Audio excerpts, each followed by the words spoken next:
There have been a lot of reports recently about you changing your party. Tasgaon Kavathemahankal विधानसभा मतदारसंघाचे आमदार Rohit R Patil, रोहितदादा Patil यांच्या भाजप पक्षात प्रवेशाची शक्यता आता अधिक ठोस. What's the real truth? असा काही निर्णय घ्यायचाच असता तर तो इथपर्यंत येऊन घ्यायची गरज नव्हती.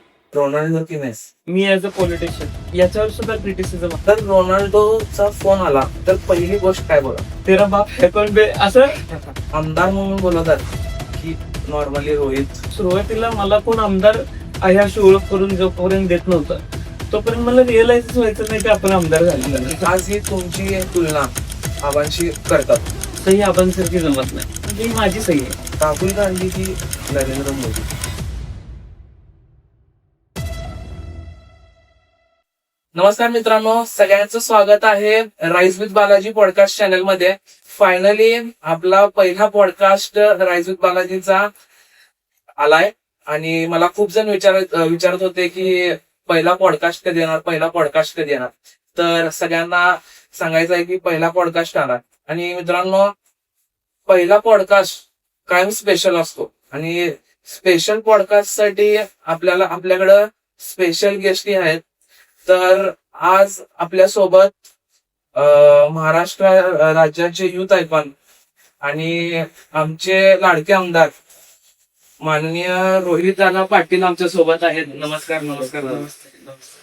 दादा, सगळ्यात आधी तुम्हाला मला एक गोष्ट खूप दिवसांपासून दाखवायची होती आणि म्हणजे माझ्या म्हणजे खूप जवळची गोष्ट माझ्यासाठी ती आहे ती हा फोटो. हा आर पाटील आबा यांच्यासोबत माझा लहानपणी तेव्हा गृहमंत्री होते साहेब आणि तेव्हा घरी आले होते. तर मला कायम माझ्या सेव्ह असतो माझ्या फोन मध्ये हा फोटो. तर दादा, आज तुम्ही इचलकरंजीला आला, पॉडकास्ट स्टुडिओ बघितला, तुम्हाला कसं वाटतंय? मी सुरुवातीला बालाजींचं मनापासून अभिनंदनच केलं, कारण मागच्या वेळेला ज्यावेळेस त्यांनी बी कॅफे चालू केलं होतं त्यावेळेस मी त्यांचं काँग्रेस केलं होतं. कारण फार कमी वयात एक सुरुवात करण्याचा निर्णय आणि स्वतःच काहीतरी वेगळं असावं हा निर्णय तुम्ही घेतला होता आणि ते चांगल्या पद्धतीने चालवलं होतं. त्यावेळेस मी तुमचं अभिनंदन केलं. आणि त्याच्यानंतर राईज विथ बालाजी या पॉडकास्ट चॅनलला घेऊन आता तुम्ही आलेला आहे. खरं तर तुम्ही पहिले गेस्ट म्हणून मला बोलवलेलं आहे, हे माझ्यासाठी खूप स्पेशल आहे आणि you are making me special. Thank you for it. आणि हा जिव्हाळा कायम टिकेल हा विश्वास मी नक्की देते. तर आपण सुरू करूया.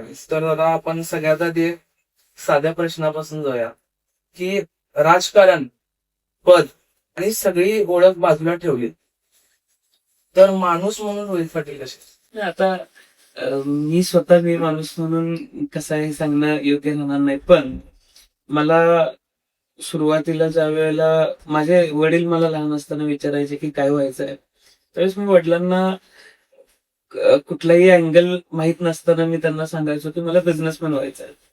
त्याच्यानंतर मला आठवतं, मला त्यांनी एकदा विचारलं की काय बिझनेस करायचं. मी त्यांना म्हणलं की मला गाड्या बनवायच्या. ते म्हणले तुझ्या बापाकडे एवढा पैसा नाही, असं ते मला सहज चेष्टेत बोलले होते. पण आज राजकारण नसतं किंवा इतर कुठलाही प्रोफेशन वाईज जर तुम्ही सोडलं तर मी निश्चितपणाने एक चांगला व्यावसायिक म्हणून राहिलो असतो. मला प्रवास करायला आवडतं, मला ट्रॅव्हलिंग आवडतं, मी ट्रॅव्हलिंग खूप करतो. मला वाचायला खूप आवडतं, मी वाचतो खूप. आणि सुदैवाने एक सर्कल सुद्धा तसंच डेव्हलप झालेलं आहे आणि त्यामुळे डिस्कशन्स होताना सुद्धा ट्रॅव्हलिंगवर होतात, डिस्कशन्स होताना सुद्धा बुक्सवर होतात. गाणी ऐकायला प्रचंड आवडतात, तर गाणी सुद्धा भरपूर ऐकतो आणि व्हरायटी ऑफ सॉंग्स. ओल्ड काय नाही, असं मला सगळ्याच टाईपचे गाणी आवडतात. म्हणजे जुनं म्हणलं तर मला याराना मधली गाणी आवडतात. आता मग सगळेच ऐकतो, म्हणजे हॉलिवूड सॉंग्स ऐकतो, बॉलिवूड सॉंग्स थोडे कमी, पण मला आता अलीकडच्या काळामध्ये साऊथची गाणी बरीच आवडायला लागलेली आहेत. म्हणजे त्याचा अर्थ जरी कळत नसला तरी अर्थ मी वाचतोय आणि मग पुन्हा ती गाणी ऐकायला मजा येते. त्यामुळं काही आवडी मी जोपासलेली आहेत आणि घरच्यांचाही त्या आवडी जोपासण्याला नेहमी पाठिंबा राहिलेला आहे. त्यामुळं मी स्वतःची आवड ही नेहमी जोपासण्याचं काम केलं आहे. मग तुमच्या फ्रेंड सर्कलमध्ये पण ह्याच गोष्टी डिस्कस होतात? नाही, साधारण काही माझे मित्र आहेत त्यांना फिल्म्स मध्ये इंटरेस्ट आहे. बरं. आता मला असं वाटत नाही की म्हणजे प्रत्येक 2 आठवड्यातून एकदा तरी मी मूवीला जातोच. तो फ्रेंड सर्कल वेगळा हा. आहे.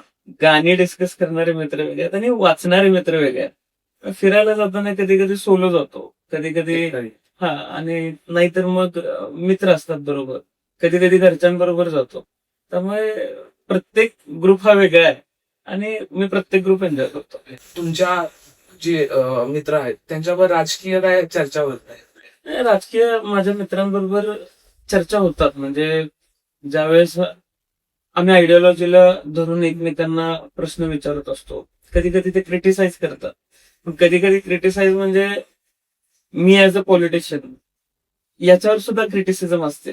कधी कधी मी ज्या पक्षामध्ये काम करतो त्या पक्षाची भूमिका सुद्धा बऱ्याच वेळेला माझ्या मित्रांना पटत नाही आणि तो एक सर्कल माझा नेहमी तसा राहिलेला आहे.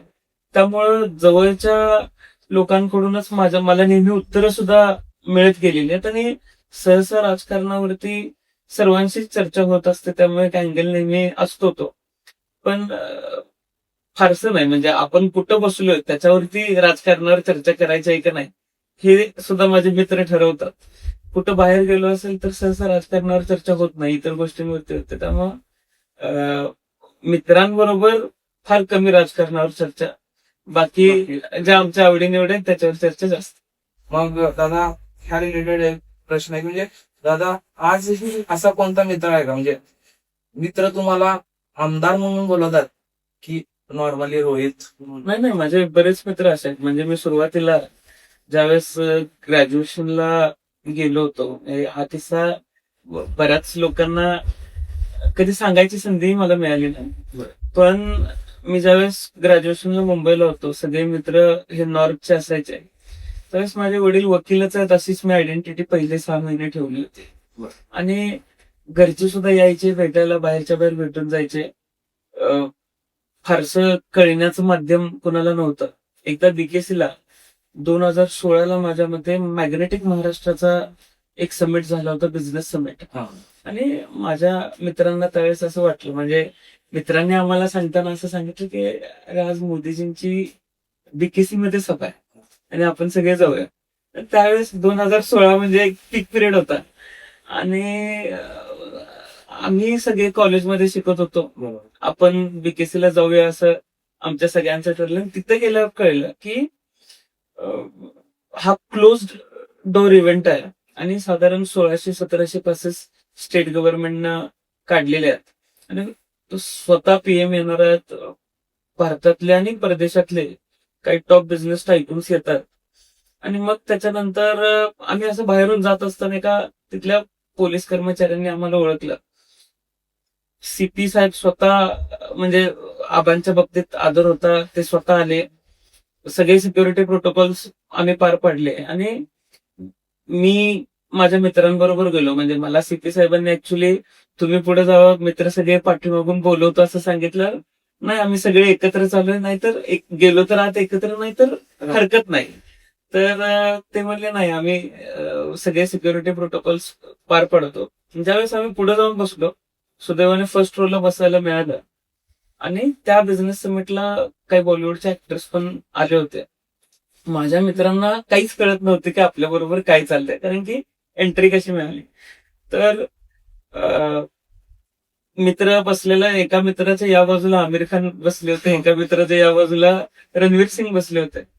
तो मित्र नॉर्थ इंडियन होता, त्याचा तो स्लँग तो होता. तो असं वाकून माझ्याकडे बघितला, तेरा बाप है कौन बे, असं ते एक स्लँग होता. तर अशा नेहमी त्या पद्धतीनं एक वातावरण राहिलेलं आहे की माझे सुदैवाने मी कोण आहे काय आहे हे समजण्यापूर्वी ज्या पद्धतीनं माझे काही मित्र होते ते मित्र आजही माझे तसेच आहेत. आणि एक चांगलं खेळमेळीचं वातावरण, म्हणजे आपण काय डेव्हलप करतो याच्यावरती सुद्धा बरंच काही आहे. आणि माझे मित्र नेहमी स्पोर्टिव्ह राहिलेले आहेत. त्यामुळं एक चांगले खेळमेळीचं वातावरण आम्ही नेहमी तयार केलेलं आहे माझ्या आसपास. तुम्ही जसं म्हटलं की तुम्हाला पुढं बसवण्यात आलं, किंवा ते जे सीपी सर ते पोलीस ऑफिसर जे होते त्याने तुम्हाला पुढे जावा ह्या पद्धतीनं म्हटलं, मग तुम्हाला असं वाटलं नाही का म्हणजे मी जरा वेगळा आहे? त्यावेळेस तो मुवमेंट असा होता की ज्यावेळेस माझे वडील गेले त्यावेळेस वय अगदी लहान होतं आणि मी 5वी पासून पन्हाळ्याला हॉस्टेलला होतो. हॉस्टेलला असल्यामुळे कधी बाकी इतर गोष्टी फारसं बघायला मिळालं नाही. त्यावेळेस मंत्रीपद काय असतं, गृहमंत्री काय असतात, या गोष्टींची कल्पना मलाही नव्हती आणि घरच्यांनाही त्याचा गंध वडिलांनी कधी लागून दिला नाही. आणि त्यावेळेला ज्यावेळेस मी सोफ्यावरती पहिला बसलो होतो, मला असं वाटलं की आपले वडील खरंच कधीतरी मोठे होते. ते त्या पद्धतीनं आपण राहिलं पाहिजे हा एक थॉट परत डेव्हलप झालेला होता. घरातून पण एक चांगली शिकवण नेहमी देण्याचं काम घरच्यांनी केलं होतं आणि ते पथ्य पाळण्याचं काम मी मात्र नेहमी प्रयत्न केला ते पाळायचा. मला पण असंच जेव्हा मी लहान होतो तेव्हाच मला बाबांचं काम एवढं इचलकरंजीमध्ये आहे, त्यांचं नाव आहे किंवा एवढ्या मोठ्या लेवलवर जाऊन त्यांचं राजकीय हे चालू आहे, ते मला त्या गोष्टीचं काही नॉलेज नव्हतं. मी आरामशीर माझ्या दुनियात होतो. पण जेव्हा ह्या 2024 ची जेव्हा विधानसभा आता झाली तेव्हा मला जसं तुम्हाला त्या मोमेंटला रिअलाइज झालं की बाबा काहीतरी वेगळं आहे, तसं मला ह्या 2024 विधानसभेला एक ग्रॅटिट्यूडची फिलिंग आपोआप तयार होते. त्याचं कारण असं आहे की आपण त्या स्टेजला किंवा म्हणजे नेहमी असं असतं, एक म्हण आहे इंग्लिशमध्ये की आपण नेहमी स्वतःला त्यांच्या ठिकाणी ठेवून बघितलं पाहिजे, म्हणजे त्यांचे बूट घालून बघितलं पाहिजे. कसं आहे, जबाबदारीचं जे नातं असतं आणि ती जबाबदारी आपल्याला पुढं पासून झालेली असते, ती पुढे घेऊन जायची असते. जे कॅरेक्टर वाडवडिलांनी बिल्ड केलेलं असतं ते कॅरेक्टर आहे तसं किंबहुना आणि चांगल्या पद्धतीने पुढे घेऊन जाण्याचा प्रयत्न करायचा असतो. आणि त्याचं रिअलायझेशन मलाही लवकर झालं, तुम्ही म्हणताय तुम्हालाही लवकर झालं, ही सुदैवाने चांगली गोष्ट आहे. आणि त्याचं रिअलायझेशन अलीकडच्या पिढीला झालं पाहिजे असं आम्हालाही सर्वांना वाटतं. आणि निश्चितपणाने एक आनंद आहे की कधी कधी लोक विचारतात जबाबदाऱ्या लवकर पडल्या का. मी कधीच या गोष्टीला जबाबदारी म्हणून बघितलं नाही, माझी आवडच होती आणि ती आवड डेव्हलप झाली आणि सुदैवाने मला ज्या क्षेत्राची आवड होती त्या क्षेत्रात काम करायला मिळालं आणि ते काम आज प्रभावीपणाने करण्याचा प्रयत्न मी करतो.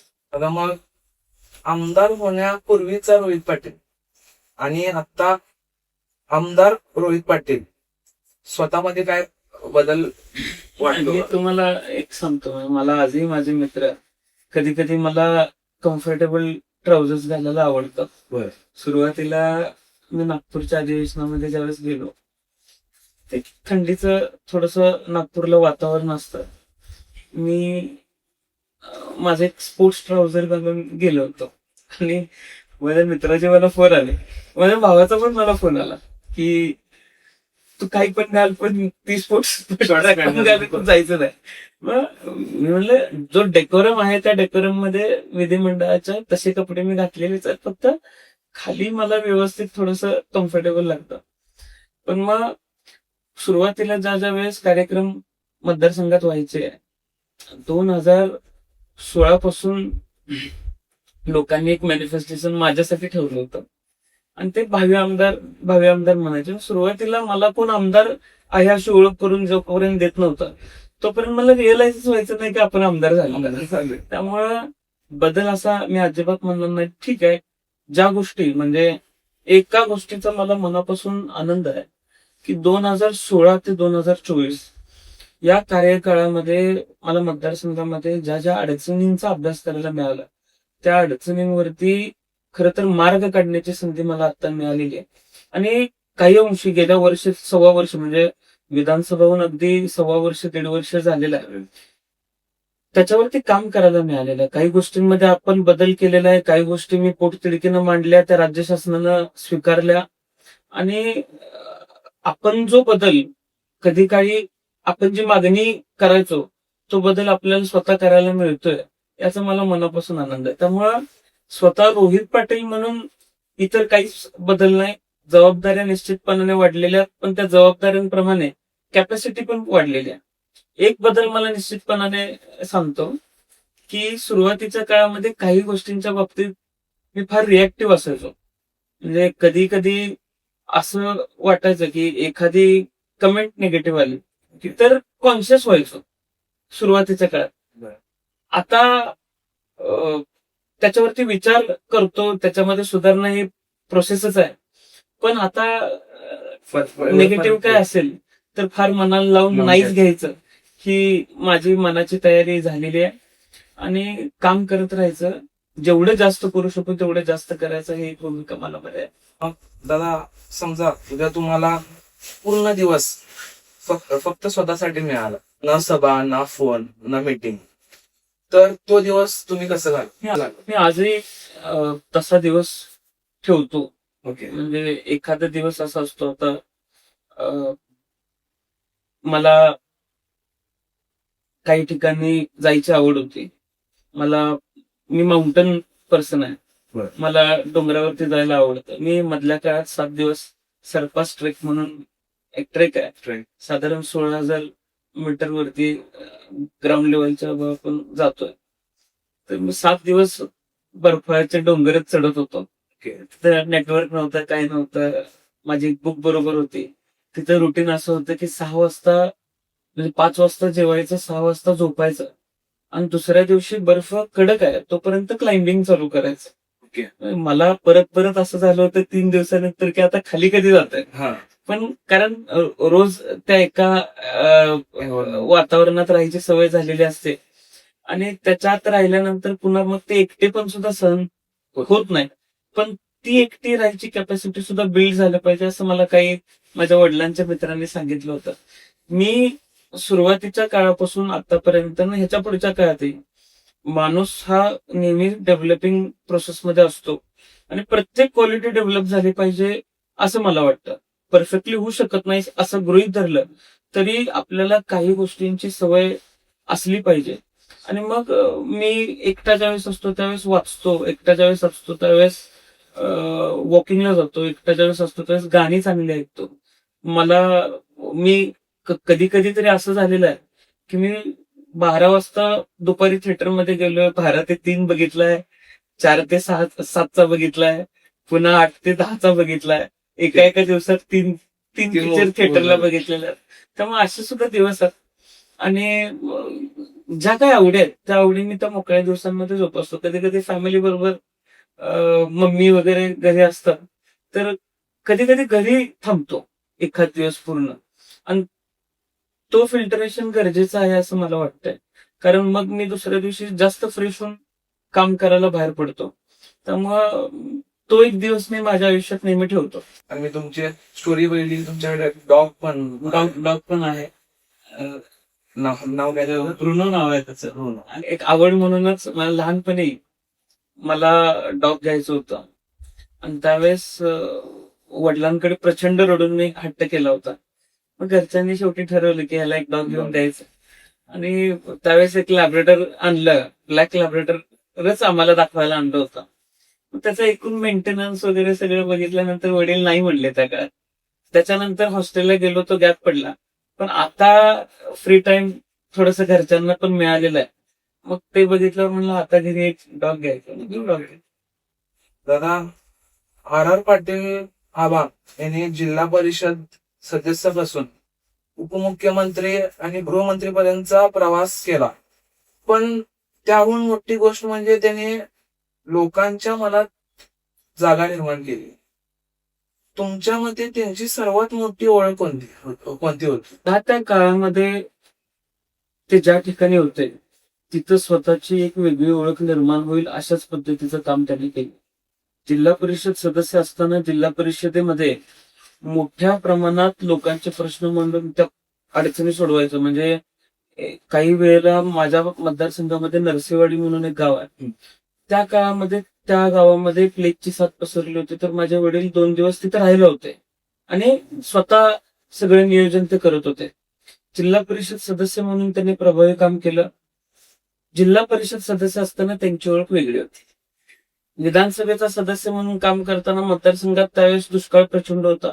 पाणी आणण्यासाठी पाणी परिषदात प्रचंड संघर्ष. म्हणजे एक वेळ अशी होती की ते सत्ताधारी पक्षात होते आणि सत्ताधारी पक्षाचा आमदार सत्ताधारी पक्षाच्या विरोधात आंदोलन उपोषणाला बसले होते.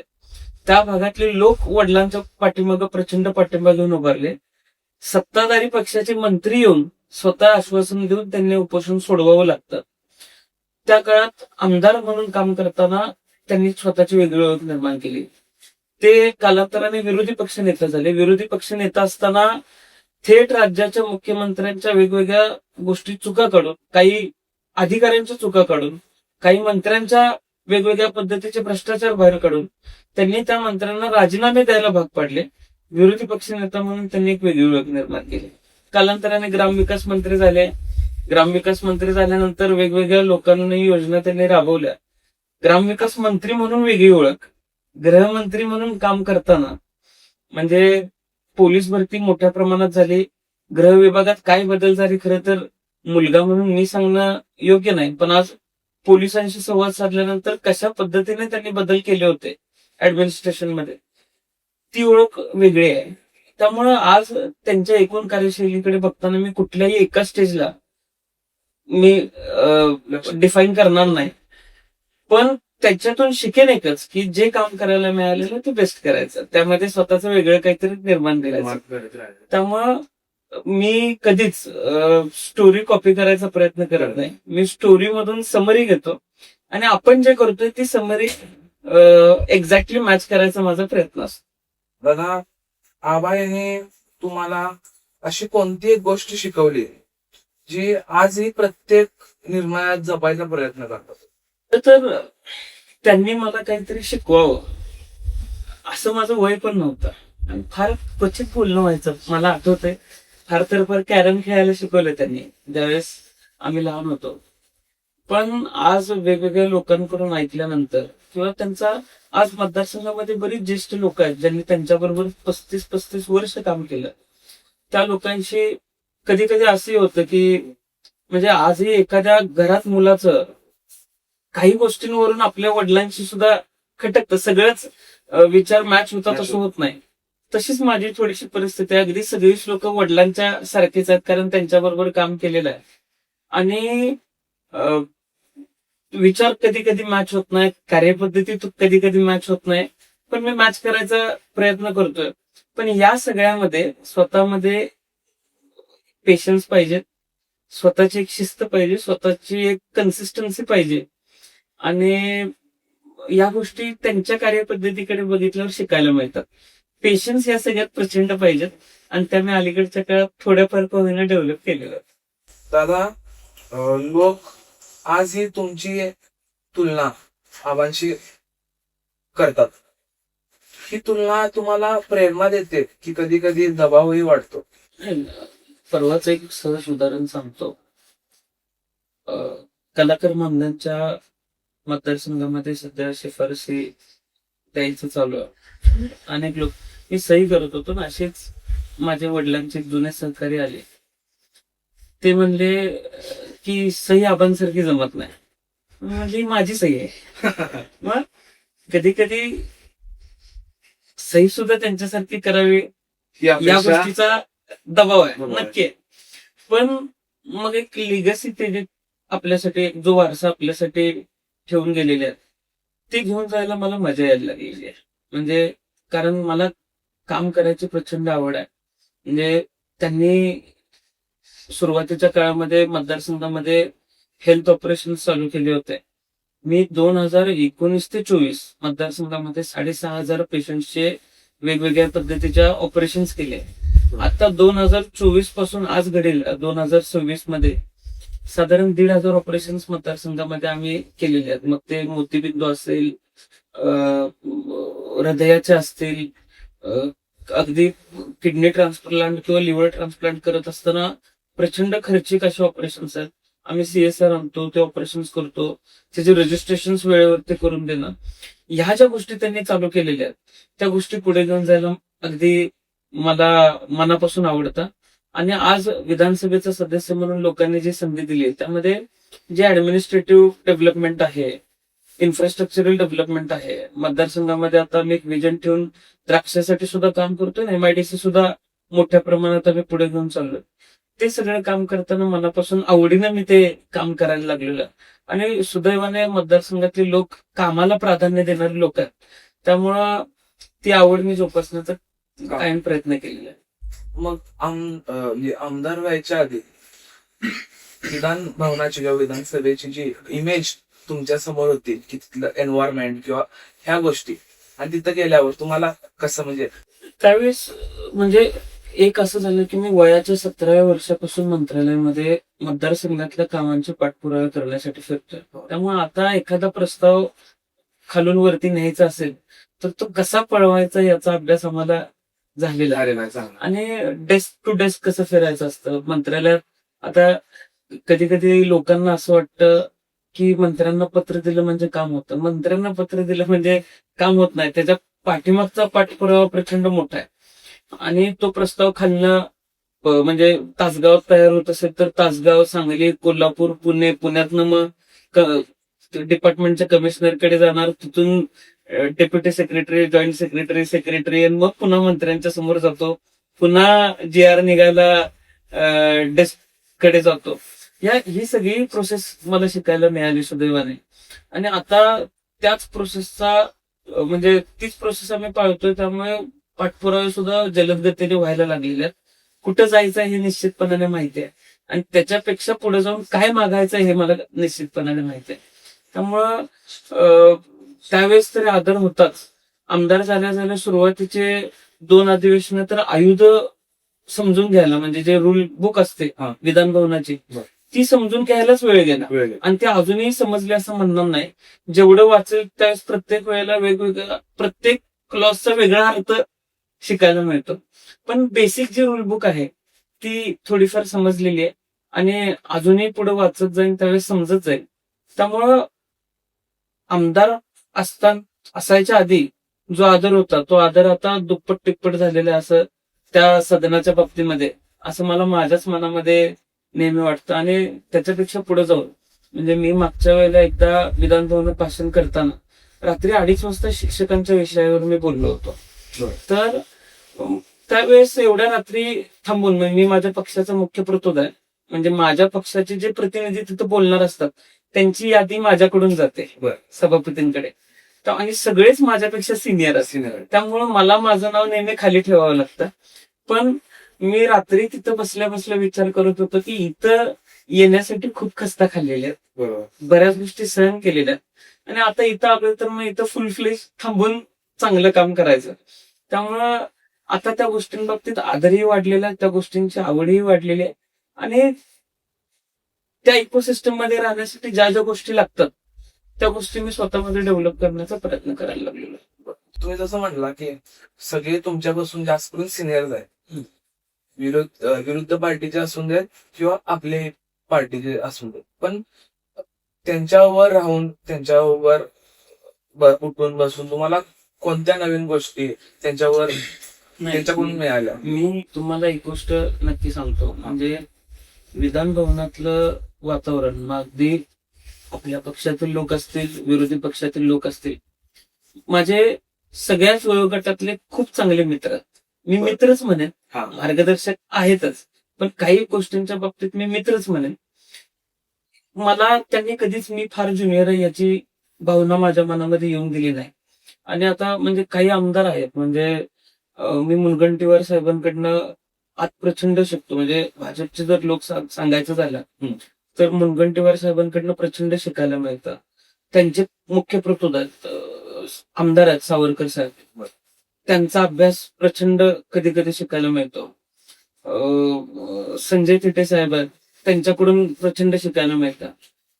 तरुण आमचे सहकारी आहेत, विक्रम पाचपुते म्हणून माझे मित्र आहेत, एकदम खेळमेळीनं प्रत्येक गोष्ट मला सांगायचा प्रयत्न ते करतात.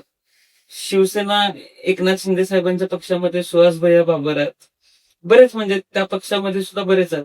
राष्ट्रवादी अजित पवार गटामध्ये आमचे तुपे साहेब नेहमी मला मार्गदर्शन करत असतात की कुठला प्रश्न कसा मांडला पाहिजे, त्यांनी कसे मांडले होते.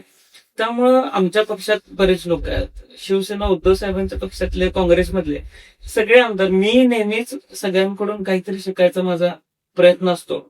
आणि एक विधान भवनाची गंमत अशी आहे की तुम्ही सहज विधान भवनामध्ये जरी बसला तरी तुम्ही एका ठिकाणी बसल्या बसल्या महाराष्ट्रातल्या कानाकोपऱ्यातले प्रश्न तुमच्या कानावरती येत असतात.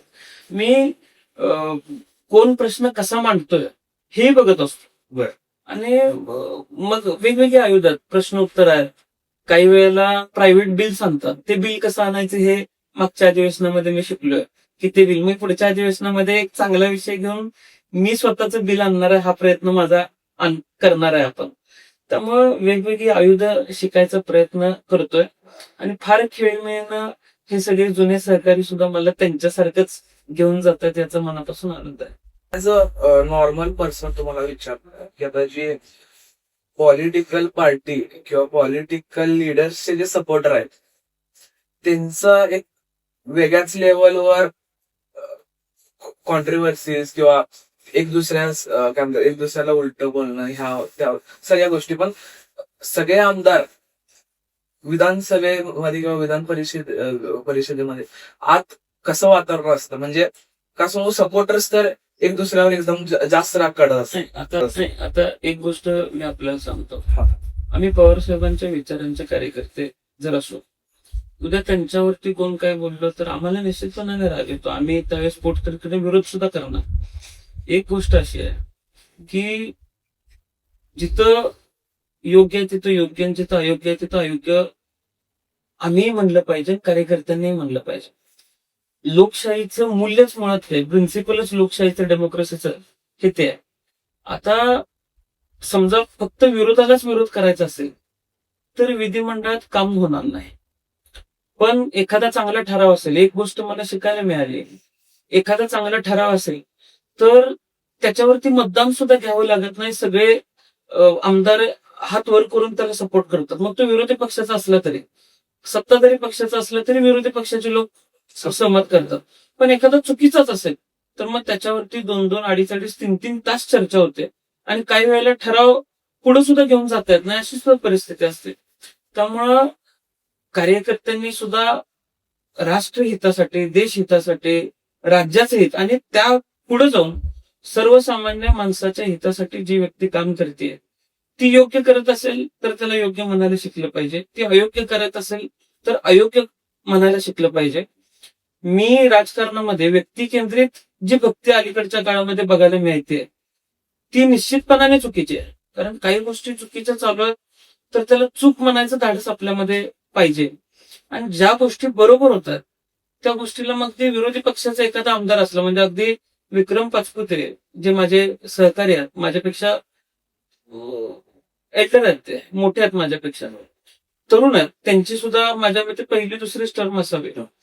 तर एफडीआयच्या प्रश्नामध्ये पनीरच्या विषयात त्यांनी प्रचंड पुढाकार घेतला होता. आज त्या विभागाला आयुक्त चांगले मिळालेले आहेत, कारवाया होतात. तर निश्चितपणाने एक चांगला विषय घेऊन एक आमदार काम करतात. मग ते विरोधी पक्षाचे आहेत म्हणून आम्ही आडवं पडायची गरज नाही. किंबहुना आम्ही त्यांना अधिकचा पाठिंबा दिला पाहिजे जेणेकरून त्या व्यक्तीचं प्रोत्साहन वाढेल. ही वृत्ती राजकारणामध्ये खरं तर तयार झाली पाहिजे, निर्माण झाली पाहिजे, तरच राज्याचा विकास होईल असं मला वाटतंय. पण आता ती विचार तसे नाही आहेत आता असं म्हणू शकतो. 2014च्या पूर्वी ज्या आर्मीज तयार केल्या गेल्या त्या आर्मीजनी हे वातावरण इतकं बिघडवलं. आणि मला विश्वास आहे की भविष्य काळात हीच प्रथा, हीच पद्धत, हीच परंपरा ज्यांनी या गोष्टी तयार केल्या त्यांना महाग पडणार आहेत. म्हणजे यावरती माझा ठाम विश्वास आहे. पण त्याच्या पुढे जाऊन राजकारणामध्ये एक सौंदर्य जपलं पाहिजे, राजकारणामध्ये एक संस्कार जपला पाहिजे. आम्ही माझ्या मतदारसंघामध्ये राजकारण करत असताना तात्विक एखादा मुद्दा असेल तर तो तात्विक मुद्दा घेऊन आम्ही काम करतो. तात्विक विरोध असेल तर विरोध सुद्धा तितक्या मोठ्या प्रमाणात करतो. पण आजही विरोधक आहे म्हणून माझ्यापेक्षा ज्येष्ठ व्यक्ती माझ्या समोर आली तर मी पाया पडायचं कधी थांबत नाही. कारण की ते राजकीय संस्कार आहेत, घरचे संस्कार आहेत. आणि ते संस्कार माझ्या पुढच्या पिढीनं पुढे घेऊन गेले पाहिजेत असं आम्हाला वाटतं. माझ्या बरोबरच्या पिढीनं ते संस्कार शिकले पाहिजेत असं आम्हाला वाटतं. आणि अगदी सुरुवात करायची झाली तर मी माझ्या आयुष्यातलं पहिलं पुस्तक महात्मा गांधींच्या बाबतीत वाचलं आणि त्याच्यानंतरच्या काळात कृष्णकाठ वाचलं, सह्याद्रीचे वारे वाचलं, यशवंतराव चव्हाण साहेबांची भाषणं वाचली. त्यांच्या भाषणांचा पगडा आणि त्यांच्या व्यक्तिमत्वाचा पगडा माझ्यावरती प्रचंड आहे. त्यामुळं एक ते कल्चर मनामध्येच तयार झालेलं आहे. त्यामुळं तुम्ही जे म्हणताय की तो आकस जी भावना आहे बरोबर. ती भावना नसली पाहिजे कार्यकर्त्यांच्या मनामध्ये सुद्धा आणि राज्यकर्त्यांच्या मनामध्ये सुद्धा. देशाच्या हितासाठी, राज्याच्या हितासाठी जे निर्णय होणं अपेक्षित आहेत ते धर्मनिरपेक्ष निर्णय झाले पाहिजेत आणि ते निर्णय राज्याला देशाला पुढे घेऊन जाणारे पाहिजेत. आम्ही निश्चितपणाने त्याचं समर्थन करू. आता जी गांधीजींची इमेज जी क्रिएट करण्यात आली आहे त्याच्यावर तुम्हाला काय? काय आता प्रश्न विचारत असताना तुम्ही जेनझी आहे हा. आणि मी सुद्धा सुदैवाने जेनझी आहे.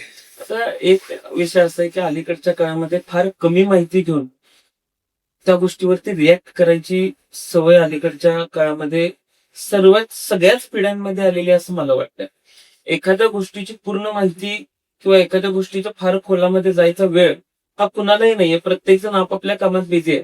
पण जे दिसतंय त्याच्यावरती विश्वास ठेवून लोक इमेज तयार करतात. मला आज जवाहरलाल नेहरू बाबतीत, गांधीं बाबतीत, महात्मा गांधींनी त्यावेळेस जे विचार मांडले ते विचार आजही, म्हणजे ज्यावेळेस भारत देशाचं नाव परदेशामध्ये घेतलं जातं, परदेशामध्ये आदरानं महात्मा गांधींचं नाव घेतलं जातं. महात्मा गांधींच्या अनेक ठिकाणी पुतळे आहेत.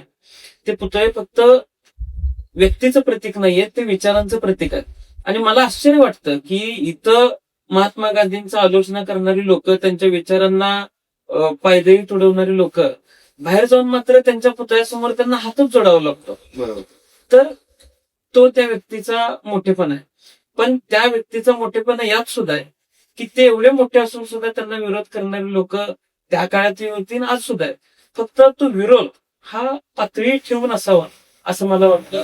पातळी सोडून कुठलाच विरोध नसावा असं मला नेहमी वाटत आहे. त्यामुळं एखाद्या व्यक्तिमत्वाबाबतीत पूर्ण अभ्यास करावा.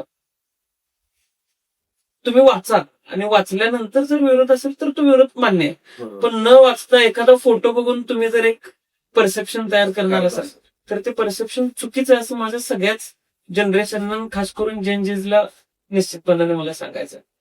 लोक म्हणतात की प्रत्येक यशामागे काही ना काही सॅक्रिफाईस असतो. तुमच्या आयुष्यात असा कोणता सॅक्रिफाईस होता जो लोकांना दिसत नाही? मी तुम्हाला एक गोष्ट सांगतो. बऱ्याच वेळेला असं होतं की लोक सॅक्रिफाईस सांगतात, हा.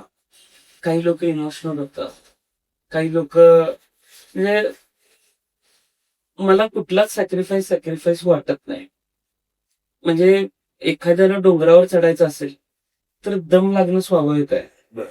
डोंगरावर चढायचं असेल तर वाकून चालणं स्वाभाविक आहे. तुम्ही मान ताट ठेवून डोंगर चढू शकत नाही. त्यामुळं तुम्हाला डोंगर चढायचं असेल तर थोडंसं मणक्यातून वाकावं लागेल. जिथं स्वाभिमान जपायचंय तिथं जपला पाहिजे. जिथं डोंगर चढायचंय तिथं डोंगर चढताना परिस्थितीनुसार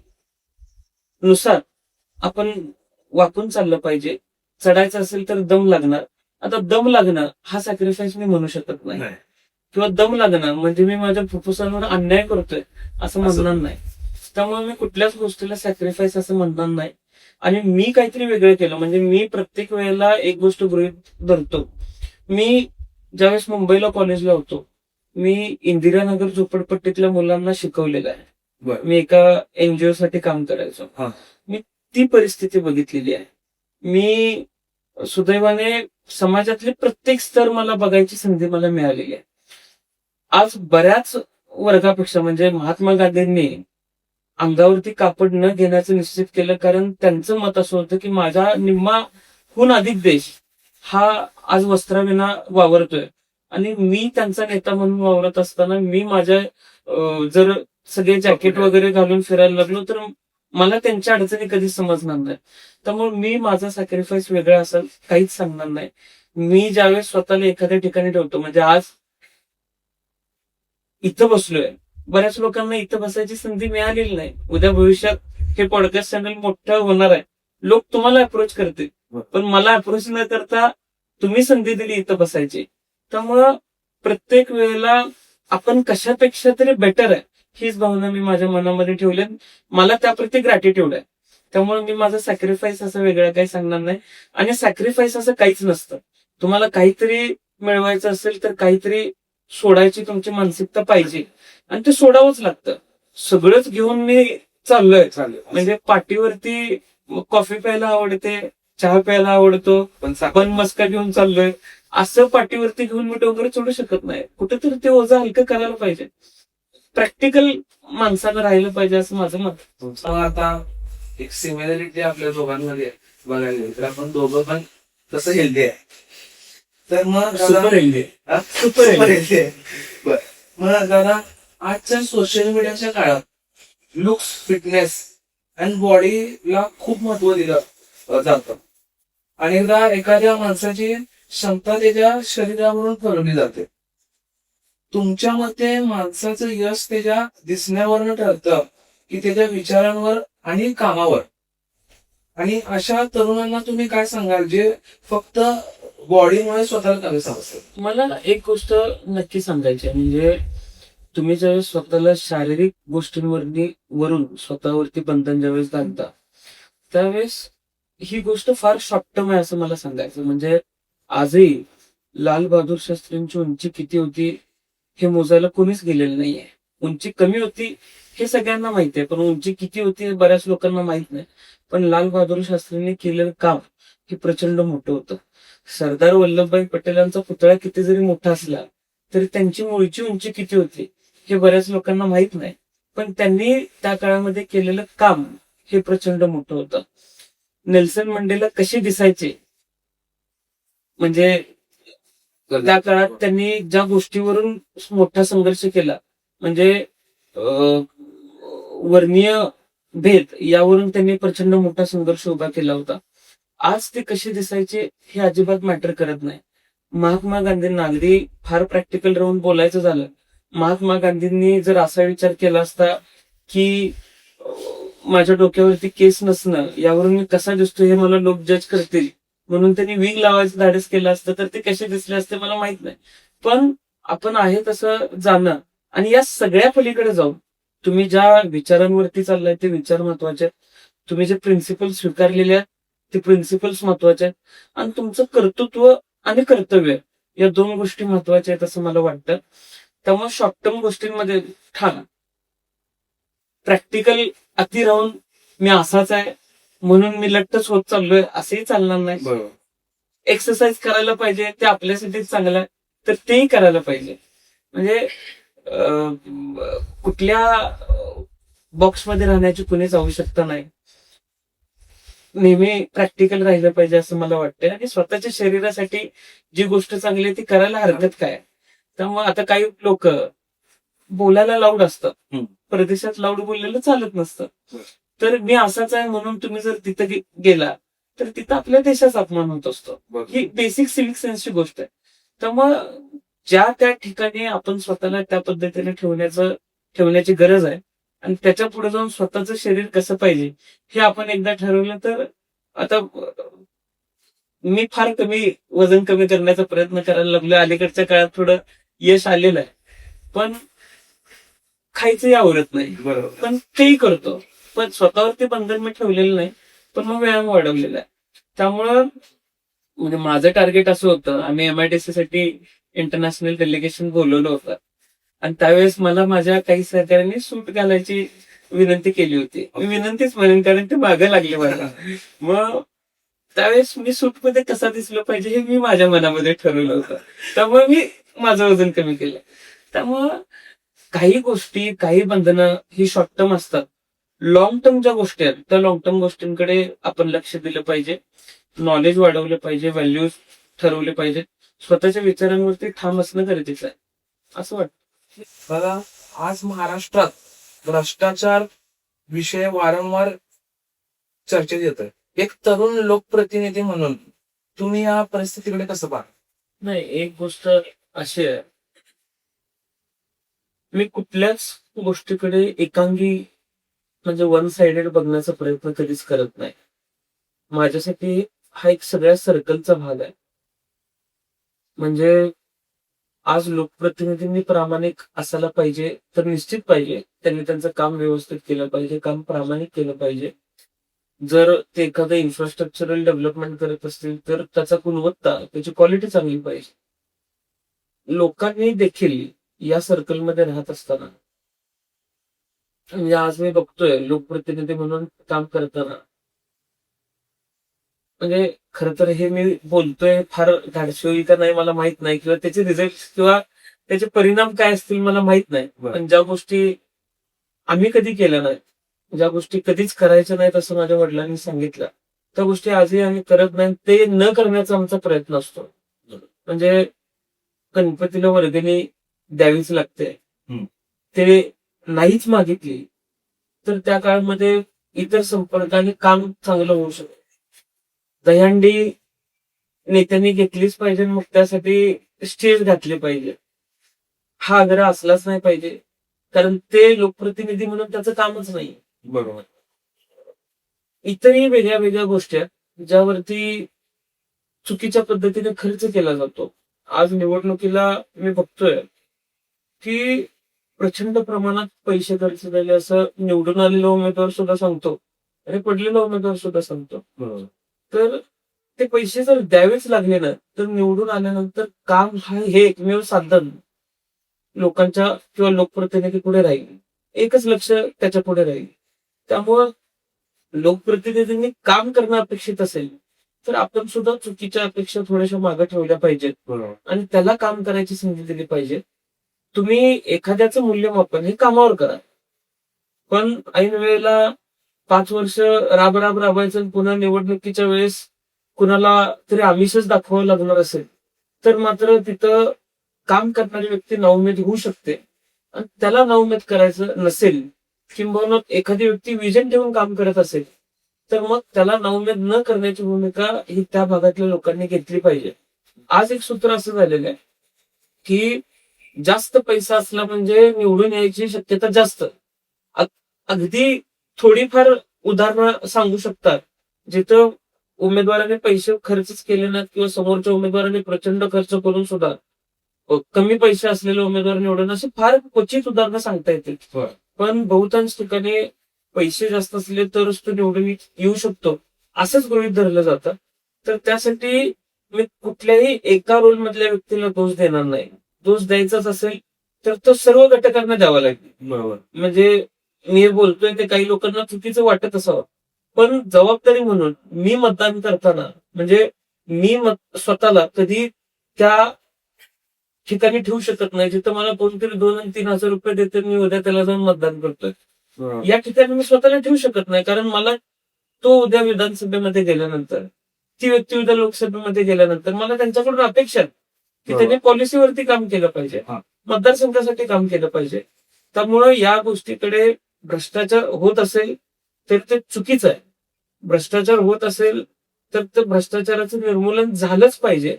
लोकांनी लोकप्रतिनिधींना प्रश्न विचारलेच पाहिजे.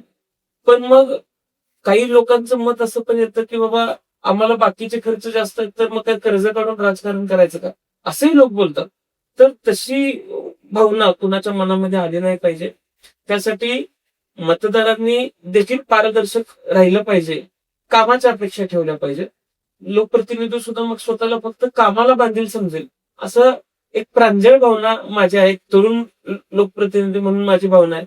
अन्यथा आज बऱ्याच लोकांना असं वाटतं की आपण पुढच्या निवडणुकीला एवढे खर्च करून निवडून येऊ शकतो असंही वाटायला लागलेलं आहे. लोकशाहीमध्ये निवडणुकीला उभारणाऱ्याला देखील तसं वाटणं हे फार चुकीचं आहे. आणि आजपर्यंत अनेक धडे आपण ऐकत आलेलो आहे, हे पाहिजे ते पाहिजे, लोकप्रतिनिधीने असं पाहिजे, त्यांना भ्रष्टाचार नाही केला पाहिजे, त्यांना भ्रष्टाचार नाही केला पाहिजे, यासाठी आपण सुद्धा काहीतरी करणं आवश्यक आहे. बरोबर. आणि मी या गोष्टीकडे एक सर्कल म्हणून बघतो. मी दोष दिला तर सर्व घटकांना देईन आणि उद्या यात सुधारणा झाली तर मला नक्कीच सर्व घटकांचा अभिमान असेल. बर. मग आता जे कॉक्रोच जनता पार्टीचं जे काही आंदोलन चालू आहे त्यावेळी तुम्ही कसं बघता? नाही, मी तुम्हाला एक गोष्ट सांगतो हा. की आता तो जे म्हणले की जेन्झीज जास्त करून ह्याच्यात हे व्हायला पाहिजे. आता तुम्ही पण तुम्ही या गोष्टीकडे कसं बघा? एक विषय असं, ते जे मुद्दा घेऊन उतरलेले आहेत, हा. सुरुवातीला काही लोकांनी त्याकडे डिस्ट्रॅक्शन असावं म्हणून सुद्धा बघितलं. सुरुवातीला काही लोकांनी संबंधित व्यक्तीला अजेंडा पार्टी म्हणून सुद्धा बघितलं. सुरुवातीला काही लोक, प्रत्येक जण आपापल्या परीने हा कोणाचा स्पॉन्सर्ड असू शकतो याचे डेफिनेशन लावून बसतात. हे सगळे विषय बाजूला जाऊ द्या. ते जे मुद्दा घेऊन सोनम वांगचुकजी तिथं आंदोलन करतायत, नीटचा पेपर लीक झाला आणि त्याच्या विरोधात या देशाच्या जे संबंधित विभागाचे मंत्री आहेत त्यांनी राजीनामा दिला पाहिजे, ही भूमिका मुळातच चुकीची नाहीये. त्यांनी राजीनामा दिला पाहिजे. आता काही लोक म्हणतील एका व्यक्तीनं राजीनामा दिल्याने परिस्थिती बदलेल का? पण किमान एका व्यक्तीनं लोकांच्या दबावाला बळी पडून राजीनामा दिला तरी उद्या तशी चूक करणाऱ्या व्यक्तीला आपण लोकांना अकाउंटेबल ही भावना तरी तयार होईल. बरोबर. म्हणजे जे नेते आहेत किंवा जे मंत्री त्या पोस्टवर बसलेले आहेत त्यांना एक भीती राहील की मुळात भावना आणि भीती हे शब्द चुकीचे असतील माझे कदाचित. कारण आपण लोकांना अकाउंटेबल आहे ही आमची ड्युटीच आहे. ड्युटी आहे. कारण आम्ही काम करत असताना आम्ही 100% लोकांना अकाउंटेबल आहे. लोक आम्हाला प्रश्न विचारू शकतात. यापूर्वी बऱ्याच लोकांनी थोड्या थोड्या किरकोळ चुकांना सुद्धा लोकांनी रोष व्यक्त केल्यावर राजीनामे दिलेले आहेत. ते लोकांच्या प्रती अकाउंटेबल राहून दिलेले आहेत. माझ्या वडिलांनी एका प्रकरणामध्ये त्यांना राजीनामा द्यावा लागला. अगदी ते प्रकरण चुकीच्या पद्धतीने इंटरप्रेट झालेलं असताना सुद्धा त्याच्यावर जस्टिफिकेशन न देता झालेला प्रकार चुकीचा होता आणि त्यामुळे त्यांनी राजीनामा दिला. तर आपण लोकांच्या प्रती अकाउंटेबल आहे आणि ती अकाउंटेबिलिटी असणं गरजेचं आहे. आणि लोकांनी सुद्धा आज जे आंदोलन चालू आहे, हजारो मुलं आणि किंबहुना देशभरातून लाखो प्रतिक्रिया, करोडो प्रतिक्रिया संबंधित मंत्र्याचा राजीनामा घेण्यासाठी येत आहेत. पण तरी देखील आपण त्याच्याकडे दुर्लक्ष करून त्यानंतरच्या काळात महाराष्ट्रामध्ये टीईटीचा पेपर लीक झाला. आता टीईटीचा पेपर लीक झाल्यानंतर संबंधित विभागाच्या मंत्र्यांनी जबाबदारी घ्यायला पाहिजे होती. परीक्षा रद्द कराव्या लागतात. तुम्ही बघताय, एकतर मुळात टीईटी घ्यावी का नाही घ्यावी यापासूनच मतांतर होती. त्याचा त्रासही होता. फायदे असतील त्याचा तसा त्रासही होता. अगदी काही शिक्षक 55-56व्या वर्षी सुद्धा त्यांना टीईटी द्यावी लागणार होती. म्हणजे रिटायरमेंटला 2 आणि 3 वर्ष राहिलेले असताना सुद्धा त्यांना ती परीक्षा द्यावी लागणार होती. तर आपण धोरणं कशी तयार करतो या धोरणांकडे थोडंसं लक्ष दिलं गेलं पाहिजे असं मला वाटतंय. मुळात धोरण तयार करणारे ग्राउंडशी संलग्न आहेत का हे सुद्धा तपासण्याची आवश्यकता आहे. आणि जे लोक ग्राउंडला बांधीलच नाहीयेत, लोकांना स्वतःला बांधीलच समजत नाहीत, ती लोक जर धोरणं बनवणार असेल तर ती धोरणं नक्की चुकीची बनतील असं मला वाटतंय. थोड्या लोकांचं हे म्हणणं आहे की आता ते जे मंत्री आहेत किंवा जे आता त्या पोस्टवर आहेत त्यांनी रिझाईन केलं, परत कोणतं नवीन येणार, अशाच काहीतरी गोष्टी होणार, परत रिझाईन, परत हे कंटिन्युअस नाही. मी माझ्या मगाशीच उत्तरात आपल्याला हे सांगितलं की सिस्टम मध्ये सुधारणा ही प्रक्रियेनुसार झालीच पाहिजे. पण नवीन येणाऱ्या मंत्र्याला सुद्धा आपण कोणाला तरी अकाउंटेबल आहे म्हणून आपण हे पारदर्शकपणाने राबवायचं असं वाटलं पाहिजे. आणि त्यासाठी हा राजीनामा होणं गरजेचं आहे. नाहीतर यावर्षी कुठलेला पेपर सापडला म्हणून काय सांगता येत नाही. मागच्या वर्षी त्याच्या मागच्या वर्षी अशी जर प्रकरणं झाली असतील तर अडचणीच आहे. बरोबर. त्यामुळं अशी चुकीची प्रकरणं म्हणजे नीटचा पेपर असेल किंवा एमपीएससीचा युपीएससीचा पेपर असेल किंवा टीईटीचा पेपर असेल, सर्वसामान्य घरातली मुलं नोकरी लागावी, नोकरी मिळावी म्हणून या परीक्षा देतात. आणि अशा प्रकरणांमुळे जर एखाद्याच्या आयुष्यातली कायमस्वरूपी चूलच पेटणार नाही अशी परिस्थिती निर्माण होत असेल तर मात्र त्या अडचणीच आहे. एका समाज घटकावर तुम्ही अन्याय करताय असं होतंय. आणि जर तुम्ही परीक्षेतनं पैसे कमवायचे ठरवले असतील त्या सिस्टमनं तर मात्र मग उद्याचा देश पण कुणाच्या हातात द्यायचा आहे हे सुद्धा ठरवावं लागेल. तर मग त्या गुणवत्तेची लोक तिथं बसवायची असतील तर पारदर्शक परीक्षा झाल्या पाहिजे ही भूमिका एक तरुण म्हणून माझी आहे. मला आता म्हटलं जातं की कॉक्रोच जनता पार्टीचं जे तिथं आंदोलन चालू आहे तर त्याच्यावर न्यूज कव्हरेज कमी प्रमाणात आहे आणि बाकीच्या ज्या गोष्टी दाखवायच्या गरजेचं आहे नाही त्या जास्त दाखवल्या जात आहेत. जगभरात हा. प्रेस फ्रीडम ऑफ इंडेक्स हा. जो आहे हा. त्यामध्ये आपण किती नंबरला गेलेलो आहे याकडे आपल्यासारख्या तरुणांचं लक्ष आहे का नाही याची मला कल्पना नाही. पण आज खरंच लोकशाहीचा चौथा स्तंभ आपण म्हणतो, खरंच पारदर्शकपणाने लोकांची खरी परिस्थिती दाखवली जाते का? एखादी परिस्थिती दाखवली एखाद्या वृत्तवाहिनीने किंवा एखाद्या चॅनलने, तर त्याला सरकार खरंच आपण यात काहीतरी बदल केला पाहिजे या भावनेनं बघतंय का, हे सुद्धा बघणं गरजेचं आहे. त्यामुळं मुळात प्रश्न महत्वाचा होता. तो कुठला एक व्यक्ती तिथं महत्वाची नव्हती, तो प्रश्न महत्वाचा होता. भावी पिढीसाठी तो प्रश्न गरजेचा होता. आणि त्या प्रश्नाला अनुसरून तरी मेन लाईन मीडिया स्ट्रीमने तो प्रश्न लोकांसमोर अगदी आक्रमकपणे आणणं गरजेचं होतं. आता हा विषय महत्वाचा कमी वाटू शकतो, पण उद्या एखाद्याचा स्कॅन्डल चुकीच्या पद्धतीचा बाहेर आला तर त्यामध्ये मीडिया 4-4 दिवस स्वतःचे वाद घालवते. मग लोकांना त्यामध्ये लोक एक दिवस चेष्टा करतील, पण त्यातून लोकांना फायदा काय? माझं मत असं आहे की या चॅनल्सने लोकांच्या हितासाठीच काम केलं पाहिजे आणि त्यासाठी ज्या पद्धतीने त्यांनी काम करणं गरजेचं आहे ते काम केलं पाहिजे असं आज तरुण म्हणून मला वाटतं. दादा, there have been a lot of reports recently about you changing your party. हा. What's the real truth? नाही, मला एकतर तो मीडिया ट्रायल माझ्यावरती का झाला मला आजही माहित नाही. एक किस्सा तुम्हाला सांगतो. ज्यावेळेस आमच्या पक्षाची पहिल्यांदा बैठक बसली, मुख्य प्रतोद कुणाला करायचं यावरती चर्चा चालू होती. मुख्य प्रतोदाला सुदैवाने बरेच अधिकार असतात.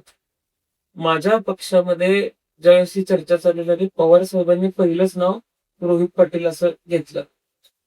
काही लोकांनी म्हणले की रोहित ज्युनियर पडेल, सगळे सिनियर लोक असतात वगैरे. तरी सुद्धा त्यांनी माझं नाव तिथं ठेवलं. मी तिथं बसल्या मुख्य प्रतोदाचे कर्तव्य म्हणजे ड्युटीज काय असतात हे वाचत होतो.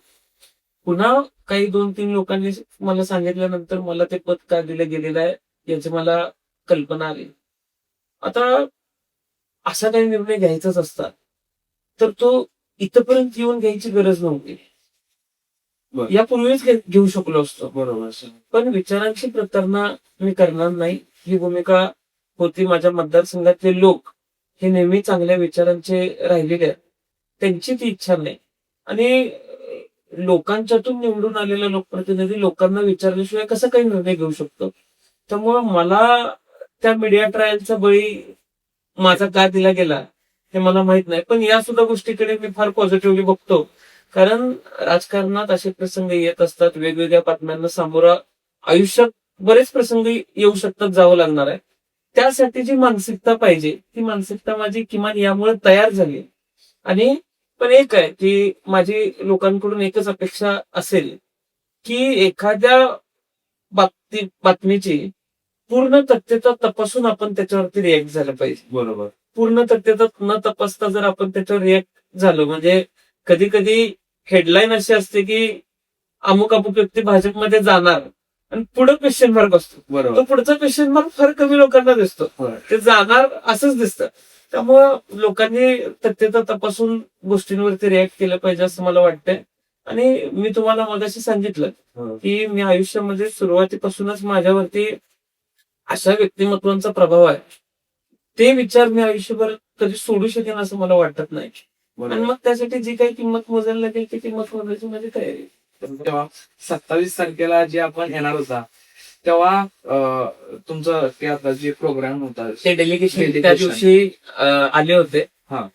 त्या दिवशीच ते संध्याकाळी लँड झाले. हा. आणि 29 तारखेला आमची मीटिंग झाली. बरोबर. मग ते 27 तारखेला तुम्ही येणार, त्यानंतर तुम्ही म्हटला की मी ते प्रोग्राम असल्यामुळे मी थोड्या दिवसाने येतो, पोस्टपोन केलं. आणि मग त्यानंतर त्या रील्स यायला लागल्या. मला बरेच जण जे ज्यांना माहित होतं की रोहित दादा येणार आहेत त्यांनी मला पटपट ह्या रील्स सेंड करायला लागल्या. त्यांनी विचारलं पानाजी म्हणून त्यांनी पॉडकास्टला येणार नाही, ह्या गोष्टीपर्यंत चर्चा झाल्या. आता महाराष्ट्रातल्या तरुणांमध्ये तुम्हाला सर्वात मोठी ताकद कोणती दिसते आणि कोणत्या एक गोष्टीवर त्यांनी जास्त काम करायची गरज आहे? स्वतःमध्ये तुम्ही म्हणाल तर स्किलवरती आपण सर्वांनी काम करणं फार गरजेचं आहे. त्याच्यासाठी जे नॉलेज पाहिजे ते नॉलेज असणं फार गरजेचं आहे. त्याच्यासाठी जे शिक्षण पाहिजे ते शिक्षण असणं फार गरजेचं आहे. आणि त्यामुळं मला असं वाटतंय की एकूण सार्वभौम गोष्टीचा विचार करून तरुणांनी या पुढचं आयुष्य जगलं पाहिजे. एक भीती इंटरनॅशनल फोरमने ज्या भावना व्यक्त केल्या त्याच्यानंतर आपण धास्ती घेतली पाहिजे. ज्या पद्धतीनं भारताकडे 1980, 85, 90च्या दशकामध्ये बघितलं जायचं आणि मग बाहेरचे बिझनेसेस भारताकडे अट्रॅक्ट व्हायचं कारण ते होतं. आज त्याच पद्धतीनं आपल्या शेजारच्या देशांकडे, राष्ट्रांकडे बघितलं जातं. आणि उद्याच्या दशकामध्ये जर आपण आपली कॅपॅसिटी नाही वाढवली तर शेजारच्या राष्ट्रांची ताकद हे उद्योजक विश्वातले आंतरराष्ट्रीय पातळीवरती काम करणारे लोक वाढवू शकतात. ही धास्ती आपण खरं तर घेतली पाहिजे. त्यामुळे आज क्रय शक्ती कुठल्याही चुकीच्या गोष्टीकडे न घालवता आपण ती क्रय शक्ती योग्य पद्धतीने वापरून, म्हणजे मला कधी कधी वाईट वाटतं की भारताची तुलना पाकिस्तानशी का केली जाते. बरोबर. आर्थिक परिस्थिती त्यांची काय आहे, हा. त्यांची बहुतांश क्रय शक्ती काय करते, त्यांच्याकडे उद्योग किती आहेत, त्यांच्याकडे काम करणाऱ्यांची संख्या किती आहे, त्या देशाची विचारसरणी काय आहे, हे आपल्या देशाच्या परंपरेला कुठेही मॅच होत नाही. मग आपण त्यांच्याशी स्पर्धा का करावी? आपण स्पर्धा आपल्यापेक्षा प्रगती असलेल्या देशांची करावी. पण आपण त्या स्पर्धेमध्ये आज मागं पडत चाललेलो आहे. ते प्रांजळपणाने आम्हाला मान्यच करावे लागेल. आणि या पुढच्या काळामध्ये तसं न राहता आजच्या तरुणांनी तो विचार करणं आवश्यक आहे असं मला वाटतं. आणि प्रगतशील देशांकडे बघून आपण आपली कॉम्पिटिशन ठरवली पाहिजे. म्हणजे मी लढायचो कुणाबरोबर हे मी ठरवायचं. बरोबर. अगर तुम्ही तुमच्यापेक्षा कमी ताकदवर म्हणजे त्याच्यामुळे लढला तर जिंकणारच.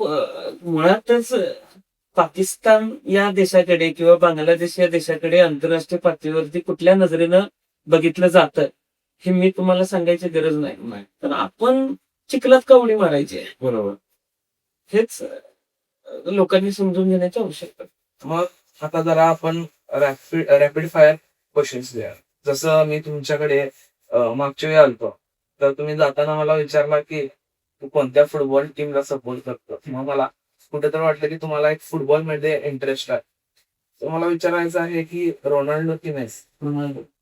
असं रोनाल्डो म्हणजे लहानपणापासून त्याचेच गेम्स बघितलेले. बरं. आणि आय ऍडमायर रोनाल्डो लॉट. म्हणजे आता वर्ल्ड कप मध्ये पोर्तुगल बाहेर गेल्यापासून एकही मॅच मी पूर्ण बघितलेलं नाही.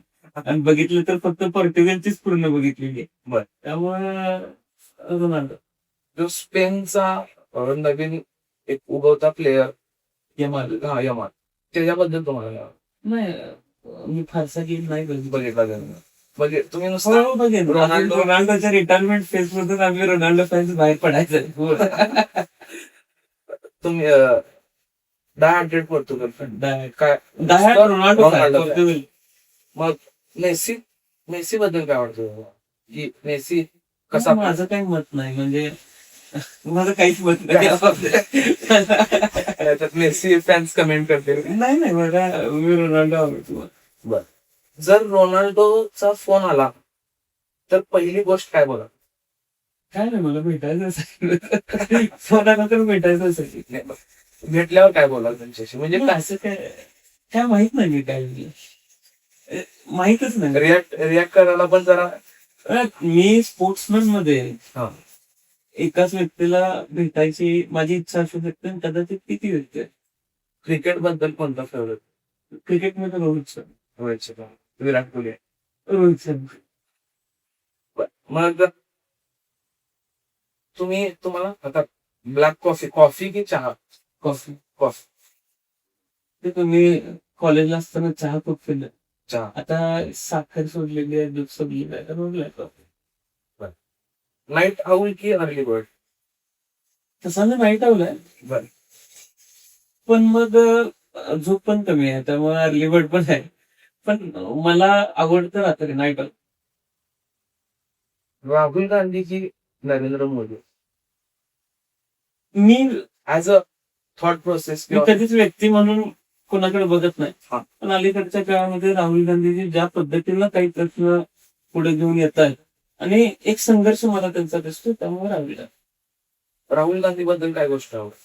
राहुल गांधींची सगळ्यात गोष्ट म्हणजे एका प्रश्नाचं उत्तर की एक काळ असा होता की अख्खा देश त्या व्यक्तीला काहीतरी संबोधत होता, बरोबर. त्याच्यातून उठून पुन्हा देशामध्ये जाऊन लोकांच्यात मिसळून पुन्हा एक स्वतःची एक वेगळी प्रतिमा त्यांनी तयार केली, लोकांचे प्रश्न समजून घेतले आणि आपले आधुनिक विचार, त्यांचे विचार या देशाला कसे पुढे नेऊ शकतात हे त्यांनी सिद्ध केलेलं आहे. त्यामुळे राहुल गांधी. दादा, जर आजपर्यंतचा संपूर्ण प्रवासाला एक वाक्यात सांगायचं झालं तर ते वाक्य काय असेल? मी असं विचार नाही केला कधी, बरं. पण अजून प्रवास भरपूर आहे, त्यामुळे एवढ्या लवकर त्या प्रवासाला काहीच नाव देणार मला योग्य वाटत. अजून बारसं व्हायचं असं गृहीत धरा. एकदा एका ठराविक ह्याच्यापर्यंत गेलं तर मी या प्रवासातून बारसं नक्की घ्याल. दादा, मग आता म्हणजे खूप जण विचारतात म्हणजे की म्हणजे अरेंज मॅरेज की लव्ह मॅरेज? जे होईल ते, म्हणजे जे होईल ते. फॅमिली असं काय घरच्यांचे असं काही नाही. माझे घरचे प्रचंड ओपन आहे. सहसा तर अरेंज मॅरेज कडेच आमचा सगळ्यांचा असतो, पण ओपन आहे. आता अरेंज मॅरेज होऊपर्यंत प्रेम झालं तर हरकत काय. बरोबर. आता शेवटचा प्रश्न, समजा आजपासून 10 वर्षांनी एखादा तरुण मागे वळून पाहिला आणि म्हणाला, त्या दिवशी रोहित दादांचा पॉडकास्ट पाहिला आणि आज माझा विचार बदलला, तर आज त्या तरुणासाठी तुम्ही कोणता एक संदेश द्या? बालाजीचे पुढचे पॉडकास्ट बघा असं सांगतोय त्याला, दुसरं काय.